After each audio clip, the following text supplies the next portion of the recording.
Court, the motion was about the government.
Aloha and thank you for watching This Is Now. This afternoon, you got Ash and Mark here with you today. Now, as the wildfire disaster response continues, Maui Mayor Richard Bissen is assembling a team of Lahaina residents to be part of recovery efforts. All are longtime and respected members of the community. The team includes the Lahaina Advisory Team, Hokulea crew member and waterman Archie Kalepa, who turned his home into a distribution hub, Lahaina Luna High wrestling coach Kim Ball, who's also the founder and president of High Tech Maui Inc., U.S. Army veteran Rick Nava, who served on the West Maui Taxpayers Association and the Maui Chamber of Commerce, Kaliko Storer, a training and cultural advisor for Hyatt Resorts, and Lori DeGama, owner of Noko'e Deli in Lahaina and president of the Lahaina Luna PTSA. The county also announced 2 community meetings to provide updates on housing, air quality, and the creation of a county office of recovery. The first meeting is this Friday at 5 p.m. at the Lahaina Civic Center. The second is Sunday at 3 p.m.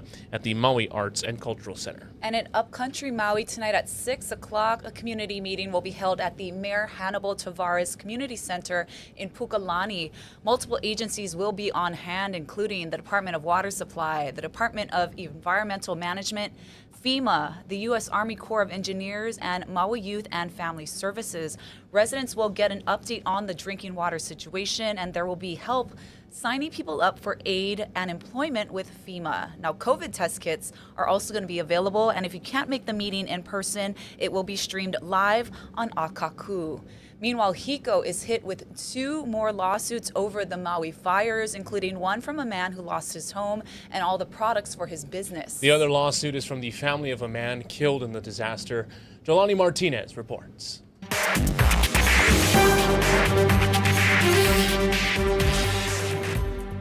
Holes in front of me, holes behind me, whole town's on fire. Not a good day for Lahaina. Cole Millington captured this video while fleeing the flames on Hono'api'ilani Highway with just his truck, guitar, passport, and dog. Fire crossing the road. Not good. He blames a Hiko crew for slowing down countless people who were trying to escape the burning town. While I was, 100, 200 yards in front of that, I'm sure people had to get out of their cars and run from that. There were huge HECO trucks on the side of the road blocking the escape. It was a choke point because of them. Once I got past those trucks, I was going 80 miles an hour just trying to get out of there. But I didn't move for 45 minutes in Lahaina. I drove past trucks with new telephone poles. I drove past trucks with drilling equipment. It's like, it just didn't make sense. We asked HECO for a response, but it declined to comment. The utility now faces at least 8 lawsuits over the Maui fires. Another one, filed today, blames HECO in part for the death of Doug Gleggy, whose body was found along with that of his partner Rebecca Rands, whose family also filed a wrongful death suit. Millington's attorney believes HECO will file for bankruptcy to minimize its financial damage. It's an unfortunate use of the bankruptcy system in that they can try to shield or minimize their total exposure in terms of what they allowed to happen. But it's one that's been used successfully in the past by PG&E here in California and other utilities that have faced liability at this scale. Look at that. They need to fix this. That's ridiculous. More than a week after the fire, Millington took video of utility poles at 45 degrees in Wai'ehu. I drive around and I have anxiety looking at all this because it can happen again. Millington is being put up by the Red Cross in a hotel right now, but he hopes to restart his Honolua hot sauce business eventually, and dreams of a day that Lahaina and its people are restored. I'm hoping that the people that are here aren't, displaced off island, and if they have to be, stay in Hawaii, go to a different island and try and come back. Because what makes this place special is the community. HECO's stock rate initially dropped following the fires, but has rebounded in the past month. Jolani Martinez, Hawaii News Now. Maui police released the name of another wildfire victim, 79-year-old James Smith of Lahaina. The death toll remains at 97 lives lost. 75 people have been publicly identified. Maui police say 4 people have been identified, but their family has either not been located or identified yet. That means 18 victims have not yet been ID'd. Emotional testimony at a recent DLNR meeting as Native Hawaiians from Maui accused the governor's administration of exploiting the wildfires to weaken protection of natural streams. Daryl Hoff has more. This turnout is an illustration of the bitterness that still exists over state water management decisions made while the fires in Lahaina were still smoking. Today our Lahaina is gone as we knew it. I'm upset that I am here today because I should be at home delivering donations and preparing for a funeral this weekend of my dear cousin. You're dealing with your own loss, but you come here because this issue is so important. But State Land and Natural Resources Chair Don Chang didn't give them what they wanted. Reinstatement of Deputy Director for Water Kaleo Manuel, who was reassigned after West Maui Land Company complained that he didn't immediately approve diverting water to a reservoir the day of the fire, even though the water would not have been of any use that day. The most shocking, though not surprising part of all of this is the role that the governor and his affiliates played in the aftermath of the climate calamity, that they're directly responsible for this disaster. And Chair Chang, you bite the bait and you listen. You listen to the crying money pockets of those capitalist, greedy private developers. One commissioner openly expressed frustration that Manuel had been removed based on letters from West Maui Water, which had violated water rules before. Hugely disturbing, and I'll just say it made me physically sick to see those letters. Consider that in the testimony we're receiving, that number one, we're understaffed, and number two, he was very competent at his work. That's what leaves the public so perplexed as to why is he not there. The water debate in West Maui is now more heated than ever, pitting development and tourism against Native Hawaiians and environmentalists who want water returned to streams for traditional farming and to restore the once water-rich and fire-resistant environment. If you know anybody who lives in Launiupoko, the biggest donation that they can give is the water in their swimming pools. That's all I have to say, so thank you very much. Now we have a prime opportunity to make things right. Now that our town is no longer here. There is hope that the ecosystem in Kanaka can flourish together once more. The hope among many here is that these fires will teach a lesson to the state that the health of its natural water systems are essential not just for the environment, but for public safety. Reporting from the State Land Department, Daryl Huff, Hawaii News Now. A heads up for nonprofits and government organizations: you could get money from the federal government if you are affected by the Maui fires. This includes houses of worship and community groups who may qualify for aid. There's a meeting today that you can attend in person or online to learn whether you're eligible, how to apply, and what money you may be entitled to. This can help with debris removal, emergency protective measures, and rebuilding certain facilities.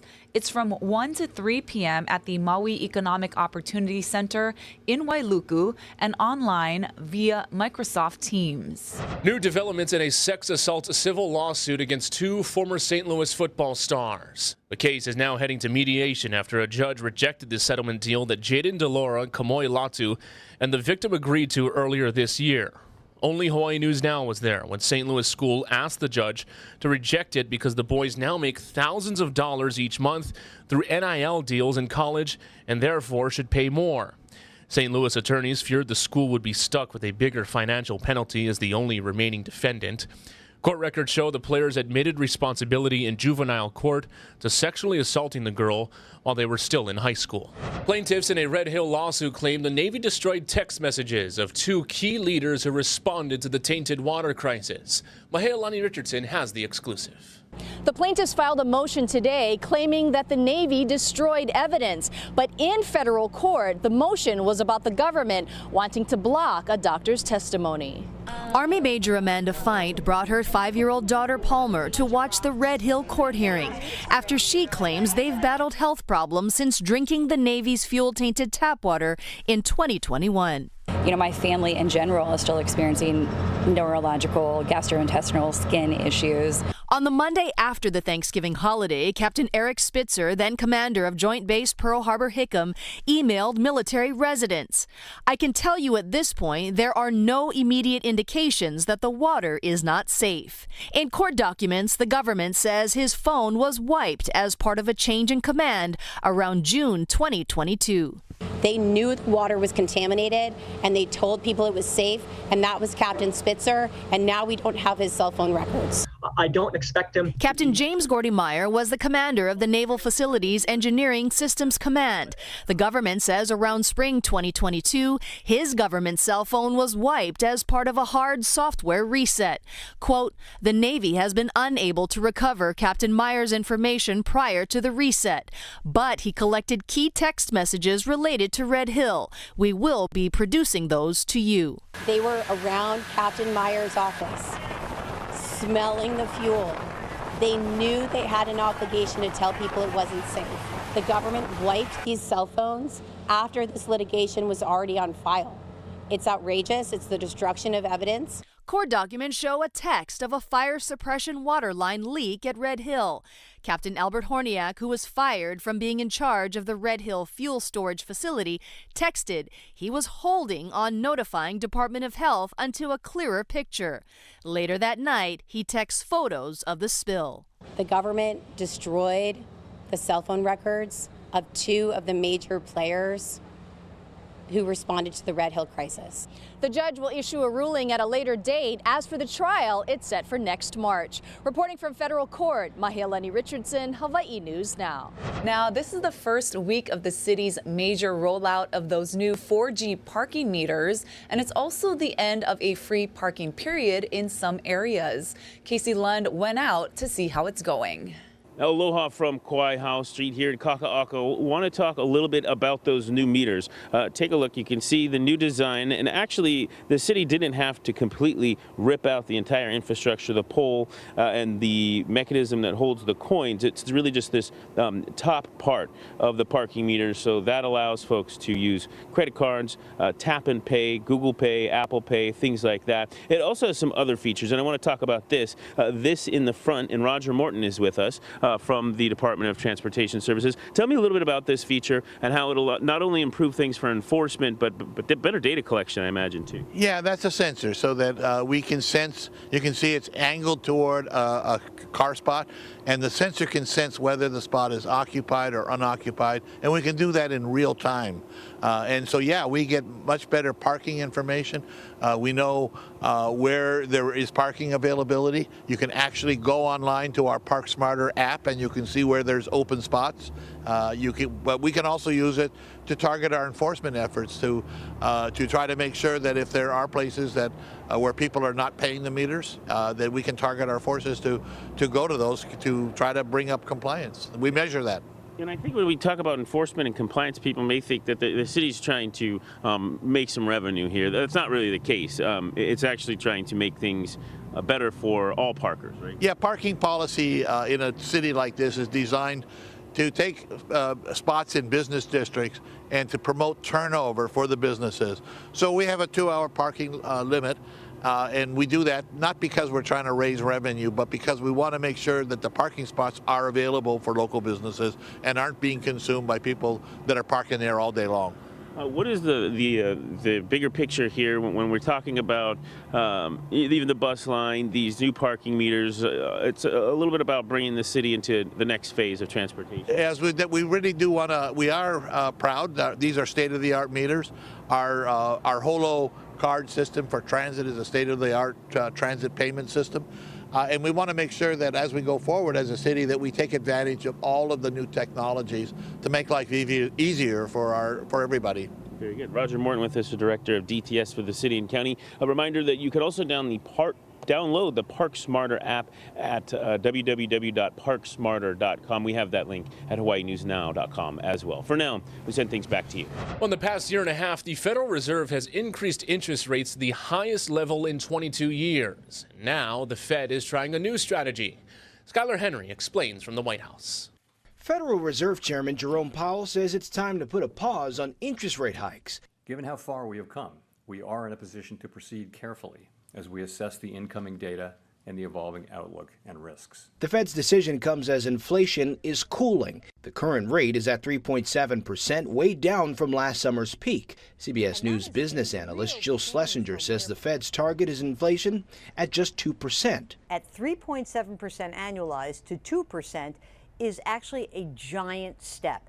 That's why so many economists believe that rates will have to stay higher.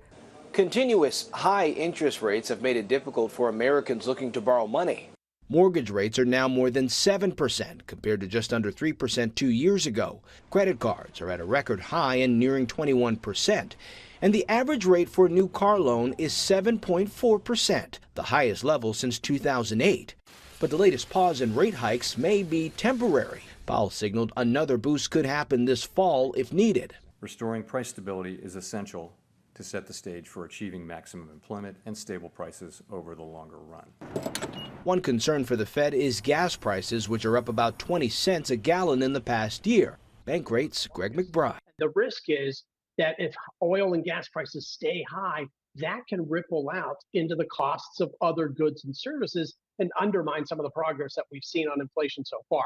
The Fed will analyze the economy and make its next decision on rates in November. Skylar Henry, CBS News, Washington. All right, let's take a live look outside at Hilo on this Aloha Wednesday. You got some clouds in the sky there, but lots of sunshine there on the Big Island. Guy Hoggy's going to have your full forecast after a quick break.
Aloha on this Wednesday. It remains very quiet here in the Central Pacific. No cyclonic activity. However, in the East Pacific, we are tracking a new tropical storm. This is Tropical Storm Kenneth, about 2,000 miles out from Hawaii.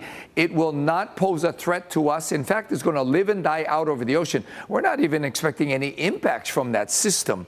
Now, this morning, we do have a few wind and mulka showers, mainly for the east end of the state. Rainfall totals are going to be on the light side because whatever rain comes in will be moving out rather quickly because we'll have that breezy trade wind continue. And those breezy trade winds will get even stronger, we're thinking, tomorrow and Friday before easing up over the weekend. So it's going to be a beautiful Wednesday with lots of sunshine after the morning showers dry up. High temperature running to near 90, but it might feel a little bit cooler because of those brisk winds. And as far as those winds, they'll create the biggest surf, but it's going to be choppy over on the east side. And that South Shore pulse that came in yesterday is on the way down, and no significant swell is expected anytime soon. The one thing of significance, the start of fall, which is officially on Saturday, and the trade wind conditions will persist into the weekend. Lighter winds, however, with higher humidity levels due on Sunday. All right, thanks a lot, Guy. Now for a check on this year's hurricane season.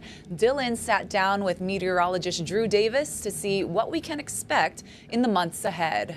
It's been relatively quiet over the past couple of weeks. We've been seeing this not very many storms getting anywhere close to the island chain. They've all been in the eastern Pacific, and then they kind of move into these colder waters in the central Pacific and completely fall apart.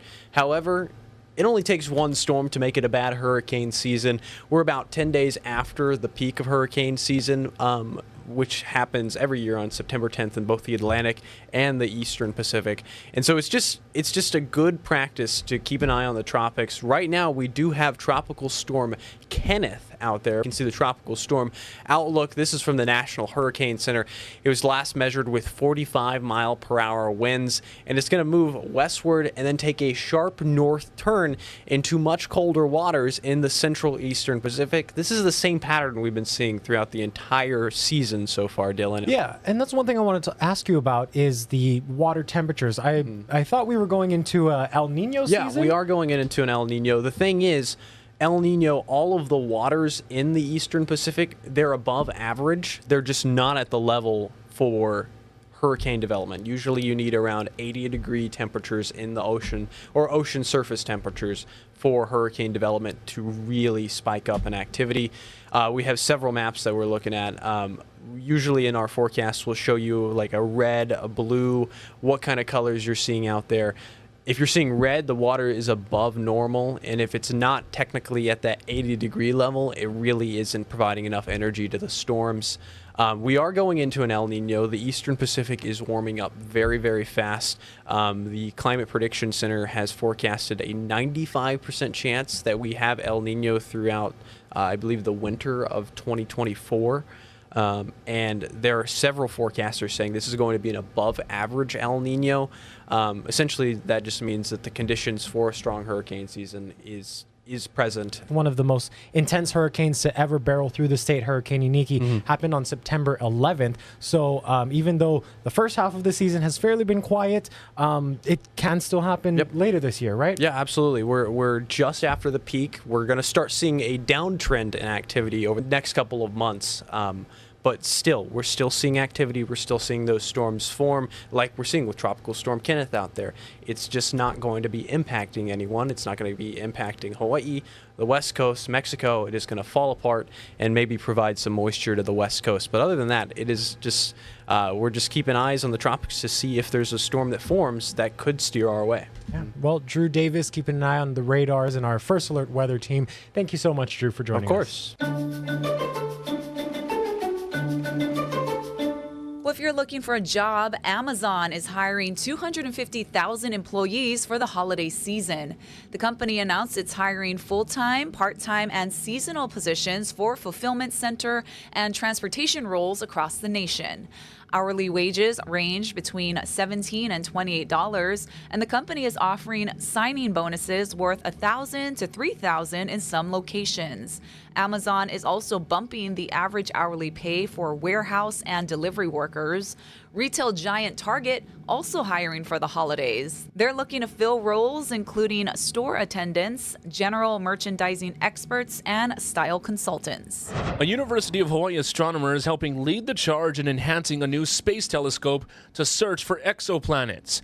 David Rubin is an assistant professor in the school's Department of Physics and Astronomy. His team was awarded $11 million to craft critical tools for NASA's Nancy Grace Roman Space Telescope.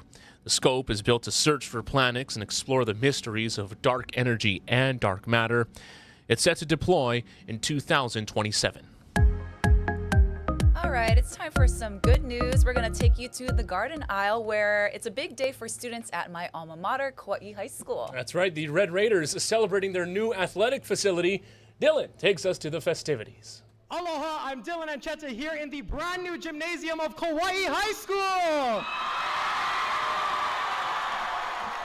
This is the first assembly here in this brand new gym. Take a look at this gorgeous gym. We got a new Jumbotron, new lights, new floor, new everything. And this is our homecoming assembly. Right there in the corner, we got the freshman class. Make some noise. This side, we got the sophomores. Let's go back to the juniors. Give it nice and loud to the seniors. And really quickly, I gotta give one more birthday shout out to a fellow Kauai High School alumna, our Ashley Nagaoka. It is her birthday today. Everybody say, happy birthday, Ashley! We're having so much fun here on Kauai. For now, I'll send things back to you. Aloha. Happy birthday, Ashley. That's so cute. So, Mark, our old gym, I'm told, Dylan says, is still standing. It's 85 years old. It looks nothing like this. It had no air conditioning. I don't know how we survived practicing volleyball in that gym, but they're so lucky to have this new facility. Yeah, it looks so amazing. You see the lighting right there, and it's just outfitted with all just the latest in what these facilities need. So you're saying then a much-needed upgrade. And also, too, I mean, you hardly see high schools have a Jumbotron of some sort, so that is a really nice touch. These right kids there. are lucky. So the old one had character, though, I will say. Yeah. It might have been haunted, too. Well, it's still standing, right? That's right. You can't knock it down. So cool to see. Yes. Well, thank you so much for watching This Is Now. Mark and I will be back with all your headlines coming up first at 4.